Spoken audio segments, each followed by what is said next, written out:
Yes 70 प्रति minute गति का डिक्टेशन। राजस्थान उच्च न्यायालय ने अपने एक महत्वपूर्ण और दूरगामी प्रभाव के फैसले में राज्य सरकार के इस तर्क को अस्वीकार किया है कि पुलिस हिरासत में हुई मौतों के लिए पुलिसकर्मी व्यक्तिगत रूप से जिम्मेदार है। जयपुर के वकील की एक लोकहित याचिका को स्वीकार करते हुए न्यायाधीश ने पुलिस हिरासत में होने वाले उत्पीड़न तथा हत्याओं को रोकने की दिशा में कई कदम उठाने का राज्य सरकार को निर्देश दिया है और यह भी कहा है कि ऐसे मामलों में मृतकों के परिवार वालों को आर्थिक सहायता तो दी ही जानी चाहिए। उन परिजनों के पुनर्वास में भी सहयोग करना चाहिए।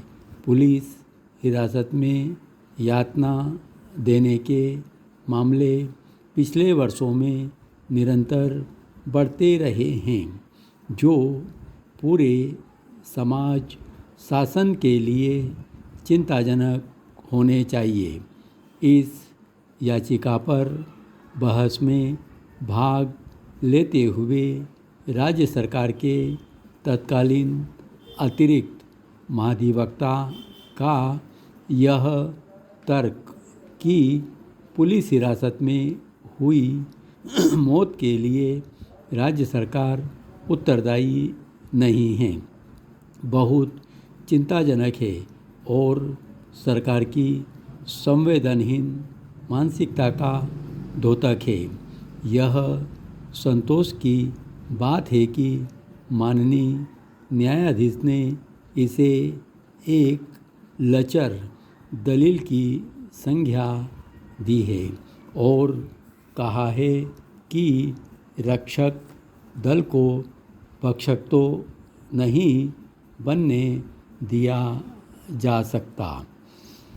पुलिस थाने में किसी संदिग्ध व्यक्ति को बिना गिरफ्तारी बताए दिनों तक औपचारिक हिरासत में रखना अमानवीय होने के साथ गैरकानूनी भी है।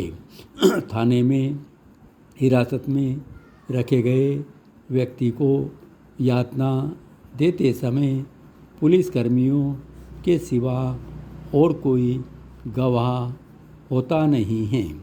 ऐसी स्थिति में पुलिसकर्मी को ऐसे निर्मम व्यवहार के लिए जिम्मेदार मान भी लिया जाए तो उसका अर्थ क्या है? पुलिसकर्मी सरकार का कर्मचारी होता है और थाने में वह जो कुछ करता है वह एक सरकारी नौकर की हैसियत से ही करता है। ऐसी स्थिति में कोई भी सरकार इस जिम्मेदारी से कैसे बच सकती है? पुलिस कर्मचारी या अन्य कर्मचारियों को सरकारी संरक्षण प्राप्त होता है और वे जो कुछ भी करते हैं वह सरकार के लिए ही करते हैं। यह सामान्य बात है। यदि राज्य सरकारों ने इस तर्क को सही माना तो पुलिस हिरासत में हत्याओं, बलात्कारों व यातनाओं के लिए किसी भी कर्मचारी पर कोई जिम्मेदारी डाली ही नहीं जा सकेगी। अतिरिक्त महाधिवक्ता के ऐसे तर्क के कितने गंभीर परिणाम हो सकते हैं? उच्च न्यायालय के इस महत्वपूर्ण फैसले में इसके स्पष्ट संकेत मिलते हैं। इस याचिका पर सरकार की तरफ से पैरवी कर रहे महाधिवक्ता ने जो कुछ दलील न्यायालय में दी है उसे पुलिस ज्यादतियों के बारे में सरकारी दृष्टिकोण ही माना जाएगा। पुलिस हिरासत में बंदी उस समय निसहाय होते हैं और ख़ास तौर से बिना गिरफ्तारी के जब उनको यातनाएं दी जाती हैं तो उनके परिजन कोई कानूनी सहायता भी नहीं ले सकते। ऐसे गंभीर प्रश्न पर सरकार की ओर से दी गई दलील सरकार की मानसिकता प्रदर्शित करती है और आम लोगों के लिए यह गंभीर चिंता का विषय है। न्यायाधीश ने पुलिस हिरासत में होने वाली जुल्म जातियों को रोकने के लिए कई महत्वपूर्ण सुझाव भी दिए हैं।